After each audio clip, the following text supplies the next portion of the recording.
least moved from the vehicle. In a safer location, In a safer location, thank you. I understand you also located some, or obtained some intelligence, some information, and that you traveled south on the Highway 224 in response to that information. Yes. That's right. Is that right? You were there for a very short time. Yes. And once again, and forgive me for being repetitive, but why were you there for that short time? Because the threat was still active and moving, and it was clear at that point that he was shooting random targets along his route.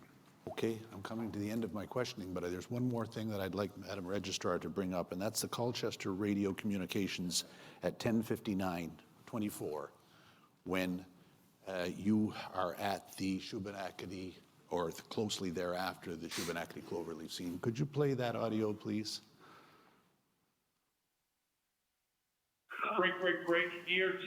We have 10-7 member at 224 and number 2.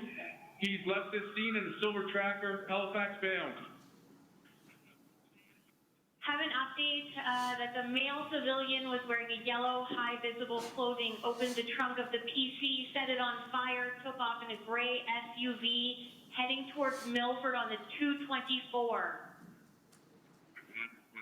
If they see a silver SUV tracker with a guy with a yellow jacket, you can't give him a second. You gotta have gun on him. Now, Corporal Mills, there's that last expression, gun on him is attributed to you. You said that? Yep. And the significance of that expression, please? So I wanted them to be in the threat-ready position, like don't give him a second, because he's already shot and killed one police officer. So at that point, you realize he's got nothing to lose. He's going to take as many people out, whether it's police or innocents or whatever.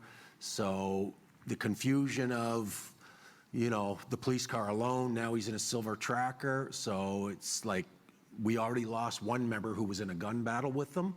So you're giving your members a heads up, threat ready, gun up on them.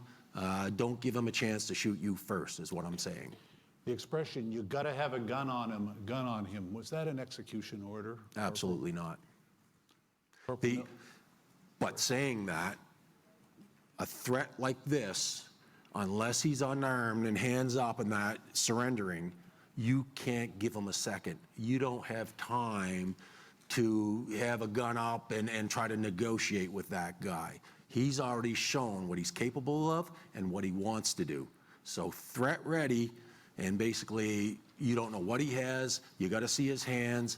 No execution by any means, but don't give him a split second to take you out.